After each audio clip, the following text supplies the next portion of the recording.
To MPPSC अड्डा। Today is 30 January 2023।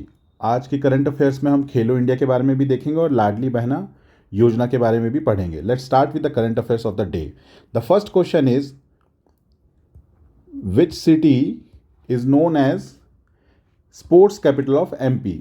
Sports capital of MP इनमें से किस सिटी को कहा जाता है? Options are Indore, Bhopal, Singrauli and Jabalpur. The correct answer is Indore. ठीक है, अभी आपको एक बात और ध्यान रखनी कि खेलो इंडिया यूथ गेम्स 2022 शुरू हो गया है। जनवरी 30 से लेकर 11 फरवरी 2023 तक ये चलेगा। राइट, इसका इनाग्रेशन कहाँ पे हुआ है? ये हुआ है आपके तात्या तोपे स्टेडियम भोपाल से। ठीक, तो अभी भोपाल को क्या कहा जाता है? जैसे स्पोर्ट्स कैपिटल MP की कौन सी है? इंदौर है।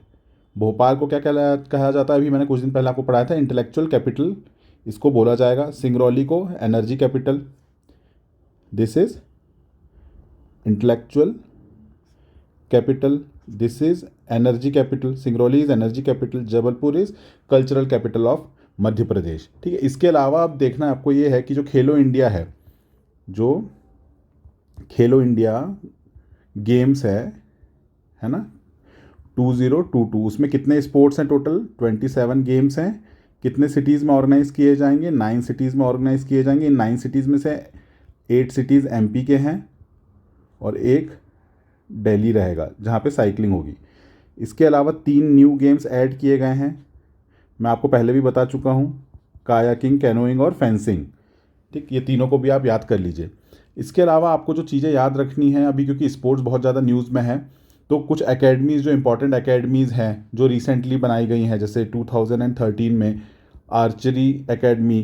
कहाँ पे है ये आर्चरी एकेडमी? ये है जबलपुर में। राइट, उसके बाद 2016 में एथलेटिक्स एकेडमी बनाई गई, ये कहाँ पे है? ये है भोपाल में।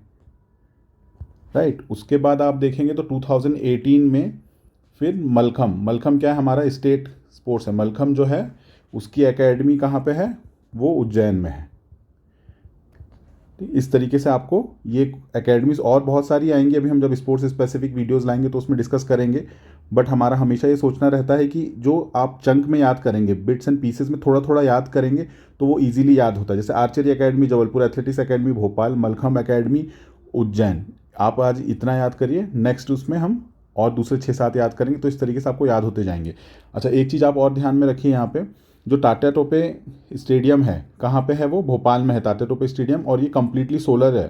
ठीक है, कम्प्लीटली सोलर एनर्जी से चलता है। कौन सा स्टेडियम? तात्या टोपे स्टेडियम भोपाल। ठीक है, कम्प्लीटली सोलर एनर्जी से चलता है। और लार्जेस्ट इंडोर स्टेडियम कहाँ पे है? इंदौर में। इंदौर में क्या है? Largest indoor stadium. Indoor stadium कहाँ पे है? इंदौर में है, जिसका नाम क्या है? अभय खेल प्रसाद स्टेडियम।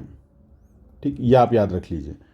राइट, चलिए moving forward to the next question. Saumya Tiwari is related to which sports? Saumya Tiwari किस स्पोर्ट्स से रिलेटेड है? Option sir hockey, cricket, tennis and chess. The correct answer is cricket. ये क्रिकेट से रिलेटेड है। और ये कहाँ की रहने वाली हैं? ये रहने वाली हैं आपके भोपाल की। कौन है ये? ये वाइस कैप्टन है अंडर-19 विमेंस इंडिया टीम की। ठीक है, under-19 women's India cricket team की ये वाइस कैप्टन है। और इनके बारे में बेसिक इन्फॉर्मेशन आप ये भी ध्यान रखिए, ये ऑलराउंडर हैं। ठीक है, और क्यों न्यूज़ में है ये? क्योंकि कल इंडिया ने डिफीट किया है इंग्लैंड को। India defeated England in women's under-19 T20। Under-19 का जो T20 हुआ है उसमें इंडिया डिफीटेड इंग्लैंड। ठीक, और इंडिया ऐसा कंट्री बन गया जिसके पास मेंस का भी, विमेन का भी और वनडे का भी वर्ल्ड कप जीतने का एक रिकॉर्ड हमने बनाया है। ठीक है, अब नेक्स्ट इसमें आप एक चीज़ और याद रखिए, अभी इसमें ऑप्शन में हॉकी भी दिया। अभी कल हॉकी का वर्ल्ड कप भी कौन विन किया है? वो किया है जर्मनी ने। जर्मनी जीत चुका है हॉकी का वर्ल्ड कप, ये 3rd टाइम जीता है जर्मनी यहाँ पे। ठीक, अब क्रिकेट है। क्रिकेट से रिलेटेड एक चीज़ आप याद रखिए कि क्रिकेट की जो एकेडमी है वो कहाँ पे है? Cricket academy in MP is in Shivpuri. Right, ये कब बनी है? 2016 में। अभी मैंने आपसे डिस्कस किया था 2016 में एथलेटिक्स एकेडमी भी बनी है। है ना। अब 2016 में क्रिकेट एकेडमी भी बनी है कहाँ, शिवपुरी में, और विमेंस क्रिकेट एकेडमी भी शिवपुरी में बनी है last year. Women's cricket academy कहाँ पे है, ये भी शिवपुरी में है, ठीक है, 2022 में ये बनी है। ठीक, चलिए अब आगे की तरफ देखते हैं। International science film festival of India has been organized in which city of Madhya Pradesh. International science film festival कहाँ पे मनाया गया है, ये कहाँ पे ऑर्गेनाइज किया गया है। Option are Indore, Bhopal, Jabalpur and Gwalior. Correct answer is Bhopal. ठीक है, भोपाल में इसको ऑर्गेनाइज किया गया। इसमें एक इंपॉर्टेंट फैक्ट आप ये भी याद रखिए कि विपुल शर्मा जो है, प्रोफेसर विपुल शर्मा, ये नाम याद रखिएगा, प्रोफेसर विपुल शर्मा कौन है, ये होलकर साइंस कॉलेज के प्रोफेसर हैं। होलकर साइंस कॉलेज के प्रोफेसर। होलकर साइंस कॉलेज कहाँ पे है, ये है इंदौर में। जो बच्चे यहाँ पे रहते हैं भंवर कुआं में, उन्होंने देखा होगा।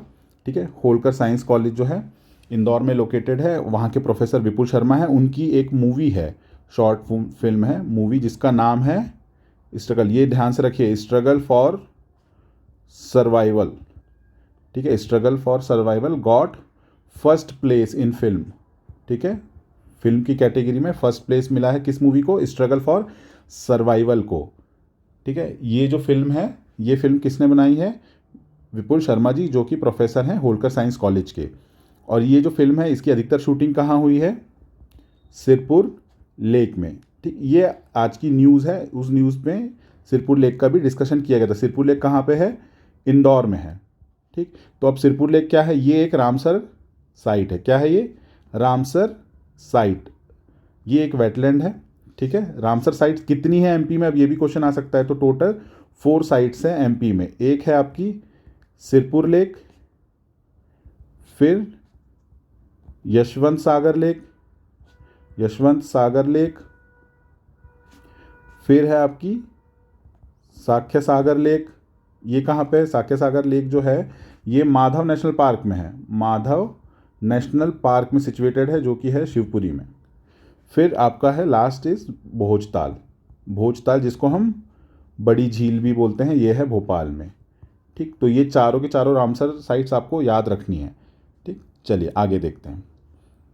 Moving forward to the next question, where is Hari Sadanam temple located in MP. ये बहुत ही फेमस टेम्पल है। आपको यहाँ पे हरि साधनम नाम से पूछा गया, इसलिए शायद अधिकतर बच्चे इसका आंसर नहीं कर पाएंगे। राइट, क्वेश्चन को पहले हम देखते हैं और ऑप्शंस को भी देखते हैं। Where is Hari Sadanam temple located in Madhya Pradesh. Options are Datia, Indore, Khajuraho and Gwalior. The correct answer is Gwalior.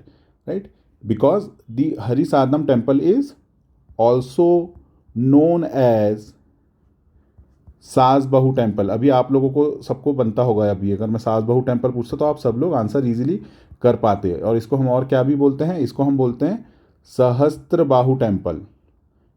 ये 3 नाम याद कर लिए, सेम टेम्पल है। सहस्त्र बाहु टेम्पल, सास बहू टेम्पल और हरि साधनम टेम्पल। ये कहाँ पे लोकेटेड है, ग्वालियर फोर्ट में लोकेटेड है। अब ये किसने बिल्ड किया था, built in 1093 by king Mahipal, by king Mahipal. ठीक है, और ये जो है ये नॉर्थ इंडियन स्टाइल जो होती है, जिसका नाम है भूमिजा। ये आज के न्यूज़पेपर में आया है, इसलिए मैं आपको यहाँ पे बता रहा हूँ। भूमिजा स्टाइल ऑफ आर्किटेक्ट इसमें यूज़ किया गया है। ठीक है, भूमिजा स्टाइल ऑफ आर्किटेक्ट। अब यहाँ पे जो दूसरा ऑप्शन है, दतिया का फेमस कोई टेम्पल आप बताइए। दतिया का फेमस टेम्पल है पीताम्बरा पीठ। पीताम्बरा पीठ कहाँ पे है, दतिया में है। इंदौर में क्या है, कांच टेम्पल है, कांच मंदिर बोलते हैं जिसे, कांच मंदिर है। खजुराहो के फेमस टेम्पल का नाम एक कंदारिया महादेव, कंदारिया महादेव। ठीक है, ये आज के न्यूज़पेपर में इसके बारे में एक कटिंग आई है, इसलिए यहाँ पे डिस्कस किया हमने कि हरि साधनम टेम्पल किसे कहा जाता है, सास बहू टेम्पल को कहा जाता है। सहस्त्र बाहु टेम्पल भी उसे ही कहा जाता है, जिसको बनाया किसने था, 1093 में किंग महिपाल ने उसको बनाया है। और ये भूमिजा स्टाइल ऑफ आर्किटेक्ट है, ये आपको याद रखना है, Bhumija style of architect. Let's move forward to the next question. The question is CM announced Ladli Behna Yojana, under this what amount will be given per year. Ladli Behna Yojana का अनाउंसमेंट किया है सीएम साहब ने, उसमें पर ईयर कितना पे करेगी गवर्नमेंट, वो पूछा गया है। 1000, 2000, 10,000, 12,000। Correct answer is 12,000। जल्दबाजी में 1000 मार्क करके नहीं आया, 1000 पर मंथ है, बट क्वेश्चन में क्या पूछा है, पर ईयर पूछा है। ठीक है, तो आंसर हो जाएगा ऑप्शन डी, दैट इज 12,000। तो हर महीने 1,000 रुपये दिए जाएंगे। ठीक है, अब इसमें कुछ इसके जो बेनिफिशियरी हैं उनके लिए कुछ कंडीशन है कि जो फीमेल्स हैं they should be domicile of state of Madhya Pradesh की रहेंगी। और इसमें no condition of caste, no condition of caste के बेसिस पे बिल्कुल भी नहीं रहेगा कि कोई एससी है, एसटी है, ओबीसी है या जनरल है, सबको मिलेगा ये। ठीक है, इसके बाद ये जो बेनिफिट है ये married as well as non married या फिर अनमैरिड दोनों फीमेल्स को दिया जाएगा। ठीक है, जो कि नॉन टैक्स पेयर हैं, जो इनकम टैक्स नहीं फाइल करती हैं, नॉन इनकम टैक्स पेयर, ये कंडीशन है। अगर आप इनकम टैक्स पे नहीं करते तो ही आप एलिजिबल हैं, अगर आप इनकम टैक्स पे करते हैं तो आप इसके लिए एलिजिबल नहीं हैं। ठीक है, कितना पैसा मिलेगा आपको, 1000 per month, that is 12,000 per annum. आप एमपी के डोमिसाइल होने चाहिए और आप किसी भी उससे हो सकते हैं, कोई भी कैटेगरी से, SC, ST, OBC, general category, किसी भी कैटेगरी के हो सकते हैं। मैरिड हो चाहे अनमैरिड फीमेल हो, दोनों एलिजिबल रहेंगी। और जो नॉन टैक्स पेयर्स फीमेल हैं वो इसके लिए एलिजिबल है, जो टैक्स पे करती हैं वो एलिजिबल नहीं है। Last question is National Investigation Agency, right, that is also known as in short form NIA, will open its 13th station in which city of Madhya Pradesh. अभी तक टोटल 12 स्टेशन है, 13th स्टेशन ये किस सिटी में open करने जा रही है? The correct answer is Bhopal में इसका स्टेशन ओपन किया जा रहा है। And the chief of NIA at present is Yogesh Chandra Modi ji, ये करंट इसके चीफ हैं, राइट। तो आज के करंट अफेयर्स के लिए इतना ही। Hope you all are learning well, और please subscribe to the channel and do share it with your fellow aspirants so that we can reach most of them. Thank you very much. Have a good day.